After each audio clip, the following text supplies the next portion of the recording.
আসসালামু আলাইকুম। আজকে সারা বাংলাদেশে আমরা যে জিনিসটি দেখতে পাচ্ছি যে বিভিন্ন জায়গায় ফেসবুকে এবং মেসেঞ্জারে মেসেজ আসছে যে হই হই রই রই হাসনাত সার্জিস গেল কই, হই হই রই রই সমন্বয়করা গেল কই। তার মানে একটি বাংলায় একটি কথা আছে যে অল্প বয়সে যদি পেকে যায় তাহলে তাদের দুঃখ নাকি অনেক সময় থাকে, চিরকাল নাকি তাদের দুঃখ থাকে। সো কোথায় আছে হাসনাত সার্জিস? যেখানেই থাক না কেন অন্তত পক্ষে আমাদের এই জিনিসটা নিশ্চিত করতে হবে এই হাসনাত সার্জিসরা যেন দেশ ছেড়ে যেন পালাতে না পারে।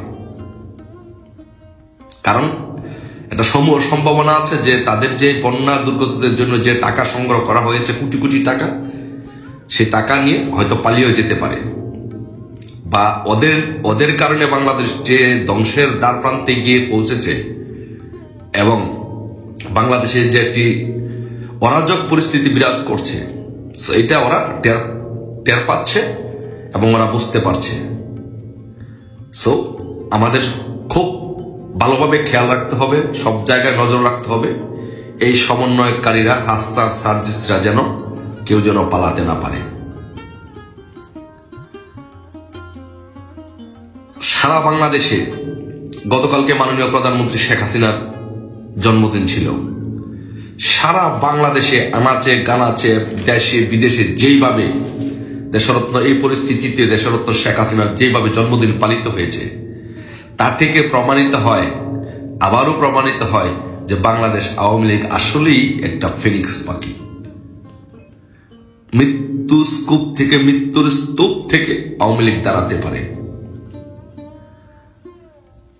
বাট এখন অনেকে প্রশ্ন হতে পারে যে এখন আওয়ামী লীগ কেন আন্দোলনের ডাক দিচ্ছে না, শেখ হাসিনা কেন আন্দোলনের ডাক দিচ্ছে না?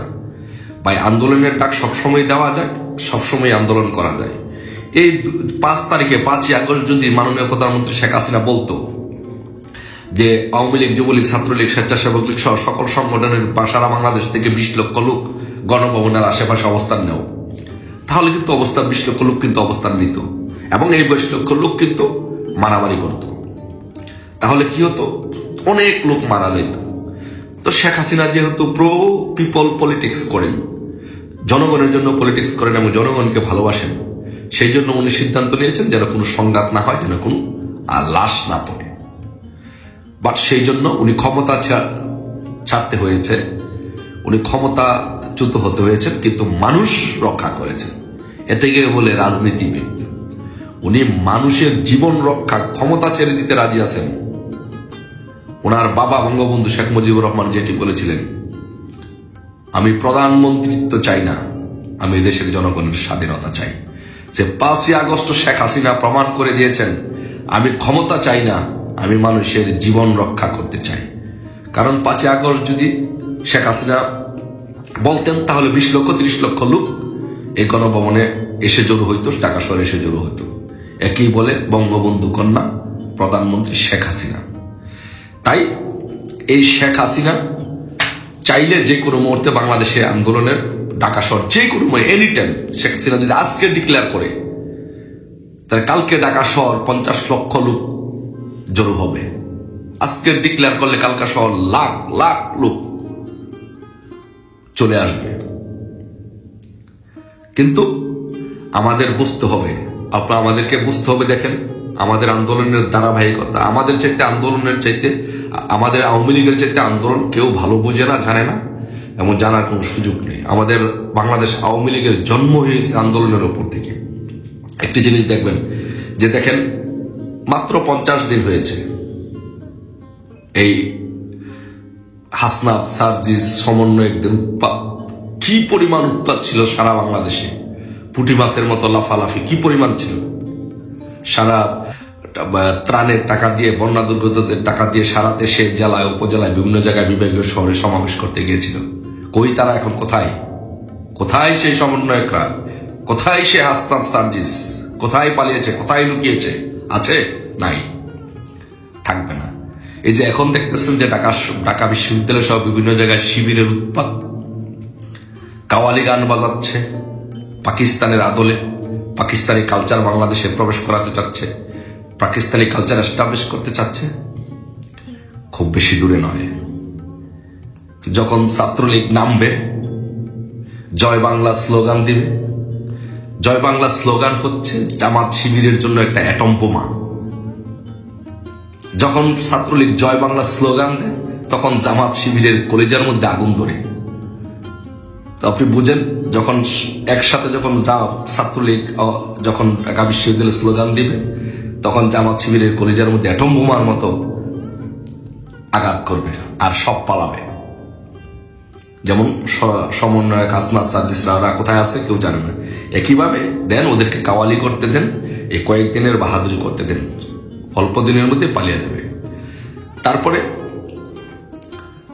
এই 111-এর সময় আপনি দেখেছেন যে 111-এর সময় আপনারা যারা একটু রাজনীতিতে অভিজ্ঞ বা 111 যারা দেখেছেন, যে দেখেন এই 111-এর সময় কিন্তু ডক্টর ইউনূস নাগরিক শক্তি করতে চেয়েছিল এবং নাগরিক শক্তি করে দল গঠন করতে চেয়েছিল, এবং বিভিন্ন ধরনের রাজনৈতিক কিংস পার্টির জন্ম হয়েছিল। ফেরদৌস আহমেদ কুরাইশির নেতৃত্বে আরো বিভিন্ন জন বিভিন্ন রাজনৈতিক দল করতে চেয়েছিল, সংস্কারপন্থী হতে চেয়েছিল। কিন্তু যে ছাত্রলীগ জেগে উঠেছে, যে আওয়ামী লীগ জেগে উঠেছে, আস্তে আস্তে সব লেজ গুটি আস্তে আস্তে চলে গেছে, নির্বাচন দিতে বাধ্য হয়েছে। এদেশের জনগণ যা চাইবে তাই হবে। জনগণের শক্তি হচ্ছে সবচেয়ে বড় শক্তি। এদেশের জনগণ শেখ হাসিনাকে ভালোবাসে, এদেশের জনগণ বঙ্গবন্ধুকে ভালোবাসে, এদেশের জনগণ বঙ্গবন্ধু কন্যাকে ভালোবাসে। যখনই প্রয়োজন বোধ করবে সবকিছু ঠিক হবে, যখনই আন্দোলনের ডাক দিবে, এরকম সমন্বয়ক জামাত শিবির ওরা সব পালিয়ে যাবে। আর বিএনপি মাজা ভাঙ্গা বিএনপি ধ্বজভঙ্গ ছাত্রদল আমাদের সাথে এসে আন্দোলনে, আওয়ামী লীগের সাথে ছাত্রলীগের সাথে এসে আন্দোলনে শরিক হবে নির্বাচনের জন্য। কারণ ওদের নিজস্ব পায়ে মাজা ভাঙ্গা অবস্থায় ওরা নিজস্ব পায়ে দাঁড়ানোর মতো ক্ষমতা শক্তি সামর্থ্য ওরা নাই। ওরা সবসময় দেখবেন কারো না কারো উপর ভর করে আন্দোলন করে, সারা জীবন কারো না কারো উপর ভর করে কোনো কিছু করতে হবে। ওদের নিজস্বভাবে কোনো কিছু করার ক্ষমতা নেই। এই যে এখন ডক্টর ইউনূস নির্বাচন দিবে না, ক্ষমতা দখল করেছে অসাংবিধানিক ভাবে, তার উচিত ছিল 90 দিনের মধ্যে ক্ষমতা নির্বাচন দেওয়ার। এই মাজা ভাঙ্গা বিএনপির সেই ক্ষমতা, এই মাজা ভাঙ্গা বিএনপির সেই সাহস, আমি চ্যালেঞ্জ করে বললাম, এই মাজা ভাঙ্গা বিএনপির সেই সাহস ক্ষমতা কি আছে নির্বাচন দেওয়ার কথা বলা 90 দিনের মধ্যে? নাই। এই সারা বাংলাদেশে সন্ত্রাসী কার্যক্রম, দখলদারিত্ব, লুটতরাজ চালাচ্ছে বিএনপির জামাতের কর্মীরা, অথচ তারেক রহমান এখনো লন্ডনে বাংলাদেশে যায় না বয়ে। তার মা অসুস্থ থাকে, মাকে বিদেশে পাঠানো চিকিৎসার জন্য, কারণ বাংলাদেশে আসতে দিবে না, সে বাংলাদেশে গেলে জেলে যাবে। এরকম মাজা ভাঙ্গা নেতৃত্ব এবং মাজা ভাঙ্গা বিএনপির কাছ থেকে কি আশা করেন? কাজটা আমাদেরই করতে হবে, আমাদেরই নির্বাচন আদায় করতে হবে। 111-এর মতো এইরকম অল্প সময়ের জন্য কেউ চিন্তিত হবেন না, কেউ বিচলিত হবেন না, মনোবল শক্ত রাখেন। আমি 111-এর দীর্ঘদিনের রাজনৈতিক আন্দোলনের সাক্ষী, সামনে সারিতে থেকে নেতৃত্ব দিয়েছি ঢাকা বিশ্ববিদ্যালয়ে, অভিজ্ঞতা থেকে বলছি। ওই যে দেখেন হাসনাত সার্জিসরা যেমন চুপ হয়ে গেছে, সমন্বয়কারীদের যে উৎপাদ যেমন কমে গেছে, কিছুদিনের পরে যে কোন প্রেক্ষিতে শিবির চুপ হয়ে যাবে। আস্তে আস্তে দাঁড়িয়ে আমরা নির্বাচনের জন্য আন্দোলন করব, এবং আমাদের পাশে বিএনপি আসবে, জাতীয় পার্টি আসবে, অন্য দলগুলো আসবে। আবারও আওয়ামী লীগের নেতৃত্বে বাংলাদেশে নির্বাচনের জন্য আন্দোলন হবে, আর সেই আন্দোলনে আওয়ামী লীগই জয় হবে, আওয়ামী লীগের নেতৃত্বে জোটই জয় হবে, নির্বাচন হবে। সেই নির্বাচনে আবারও ল্যান্ডস্লাইড ভিক্টরির মাধ্যমে যদি নির্বাচন হয় ইনশাল্লাহ, তাহলে শেখ হাসিনা আবার এই দেশের প্রধানমন্ত্রী হবেন। সবাই ভালো থাকবেন ইনশাল্লাহ। সুদিনের অপেক্ষায়। জয় বাংলা, জয় বঙ্গবন্ধু। আসসালামু আলাইকুম।